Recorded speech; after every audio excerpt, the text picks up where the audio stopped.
اور تم اپنی خواہشوں سے اللہ کی خوشنودی شمار کرتے، اس کی راہ میں خرچ کرتے اور اس کی رضا ڈھونڈتے ہوئے آزاد کیا ہے۔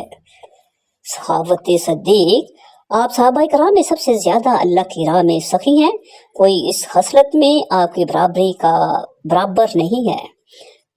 تمام مفسرین کا اجماع ہے کہ یہ آیات شریفہ آپ ہی کی شان میں اتری ہے۔ آخر صورت تک یعنی قریب ہے کہ بچایا جائے گا لپٹ والی آگ سے وہ سب سے زیادہ متقی، جو کہ اپنا مال دیتا ہے پاکی چاہتے ہوئے، اور اس کے پاس کسی کا احسان نہیں کہ جس کا بدلہ کیا جاوے، باوجود اس کے کہ اللہ بلند کی رضامندی چاہنے کے اور ہر آئینہ قریب وہ راضی ہو جائے گا۔ ابو جہل اور دیگر مشرکین نے حضرت بلال کو خرید کر آزاد کرتے وقت کہا کہ حضرت بلال کا کوئی احسان ابو بکر صدیق پر تھا، اس لیے انہوں نے اس کا بدلہ کرتے ہوئے ان کو خرید کے آزاد کیا ہے۔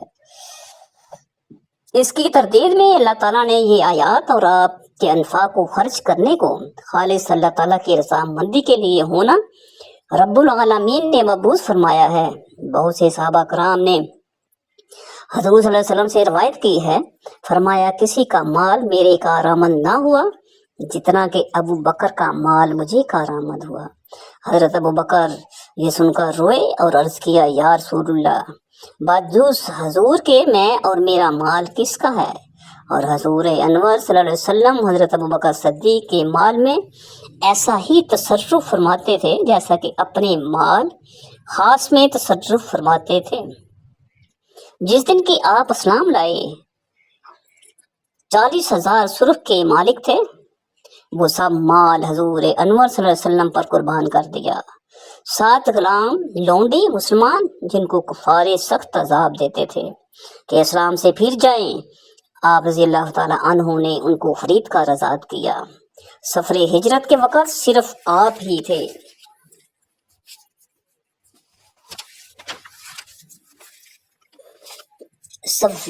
اللہ تعالیٰ 5,000 دینار کے مالک رہ گئے تھے، وہ بھی سب اللہ تعالیٰ اور حضور صلی اللہ علیہ وسلم کی رضامندی میں خرچ کیے۔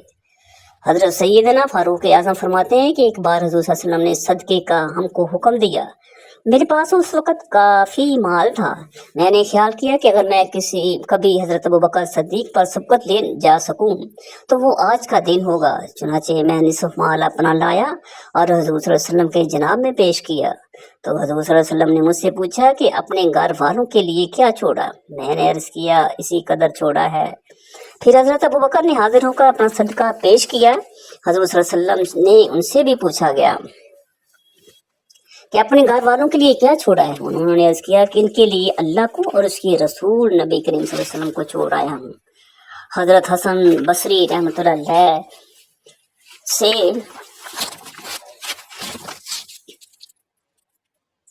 حضرت حسن بصری کے سبدن جید روایت ہے کہ ایک بار حضرت صدیق نے اپنا صدقہ حضور صلی اللہ علیہ وسلم میں پوشیدگی سے لا کر پیش کیا اور عرض کیا، یا رسول اللہ، یہ میرا صدقہ ہے اور اللہ ہی مجھے دوبارہ دینے والا ہے۔ اور حضرت عمر اپنا صدقہ لائے اور اعلان پیش کر کے عرض کیا، یا رسول اللہ، یہ میرا صدقہ ہے اور پھر بھی دوبارہ مجھے اللہ کے حضور میں واپس ہونا ہے۔ حضور صلی اللہ علیہ وسلم نے سن کر فرمایا کہ تمہارے دونوں کے صدقوں کے درجات میں اتنا ہی فرق ہے جتنا کہ تمہارے دونوں کے کلمات میں فرق ہے۔ یعنی حضرت صدیق کی عرض کا مفہوم یہ ہے کہ جو تھا وہ سب حاضر کر دیا، اب اللہ تعالیٰ ہی پھر مجھ کو دینے والا ہے۔ اور حضرت فاروق اعظم کی عرض کا مفہوم یہ ہے کہ اس قدر میں نے اپنے مال میں سے راہ الہی میں اس وقت پیش کیا ہے، اور پھر بھی جب صدقے کی طلب ہوگی تو میں دوبارہ بھی اس کے برابر حضور میں پیش کرنے والا ہوں۔ فتح مکہ مکرمہ میں حضرت صدیق اپنے والد کو لے کر اسلام لانے کے لیے حضور صلی اللہ علیہ وسلم کے جناب میں حاضر ہوئے۔ حضور صلی اللہ علیہ وسلم نے راہ مکارم فرمایا کہ کیوں تم نے ان معمر کو نہ چھوڑا کہ میں خود ان کے پاس آتا؟ آپ نے عرض کیا کہ ان پر چل کر حضور صلی اللہ علیہ وسلم کی خدمت میں حاضر ہونا زیادہ اہم تھا۔ آپ صلی اللہ علیہ وسلم نے فرمایا کہ ان کی حرمت کی زیادہ حفاظت کرنا چاہتے ہیں، بر بنائے ان کے فرزند کے تعلقات خدمت گزاریوں کے جو ہمارے حضور صلی اللہ علیہ وسلم میں ہے۔ حضرت عبداللہ بن عباس سے روایت ہے کہ فرمایا حضور صلی اللہ علیہ وسلم نے کہ کسی کا دست خدمت گزاری ہمارے یہاں اتنا دراز نہیں ہے جتنا کہ ابو بکر کا ہے۔ انہوں نے ہماری خدمت گزاری کی اپنی جان سے اور اپنے مال سے، اپنے اور بیاہ دی اپنی بیٹی۔ قبل وفات شریف جو خطبہ عام حضور صلی اللہ علیہ وسلم نے فرمایا، اس میں ممبر شریف پر فرمایا کہ جس کسی کے ہاتھ ہمارے پاس تھے ہم نے ان سب کے ہاتھوں کی مکافات کر دی ہے باجوز حضرت ابو بکر صدیق کے ہاتھوں کے، کہ ان کے مکافات ہماری طرف سے اللہ قیامت کے دن ان کو عطا فرمائے گا۔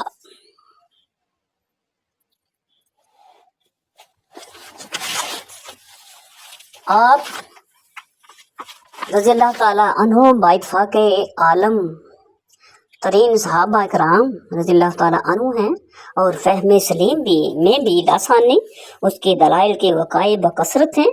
صلح حدیبیہ میں حضرت سیدنا عمر کا حضور صلی اللہ علیہ وسلم کی خدمت میں عرض کرنا کہ کیوں ہم اپنے دین میں ٹچ دیے جاتے ہیں، پھر یہی سوال حضرت صدیق اکبر سے ان کا کرنا، آپ صلی اللہ علیہ وسلم کے جواب کے کلمات بلا ادنا فرق کے وہی تھے جو کہ حضور صلی اللہ علیہ وسلم نے جواب میں فرمایا تھا۔ نیز بعد وفات شریف کے جن قبائل نے زکوٰۃ دینے سے انکار کیا، آپ نے ان پر جہاد کا حکم دیا۔ تمام صحابہ کرام نے اس کے خلاف میں آپ سے عرض معروض بحث کی۔ آپ نے قسم کھا کر فرمایا کہ جو نماز اور زکوٰۃ میں فرق کرے گا ضرور میں اس سے لڑوں گا۔ قسم اللہ کی اگر ان میں سے ایک فیکٹر مجھ کو دینے سے انکار کر دے جو کہ حضور صلی اللہ علیہ وسلم کو پیش کرتا تھا تو بھی اس سے لڑوں گا، یہاں تک کہ وہ مجھ کو ادا کرے۔ جس طرح کے نماز حق بدن ہے اسی طرح زکوٰۃ حق مال ہے۔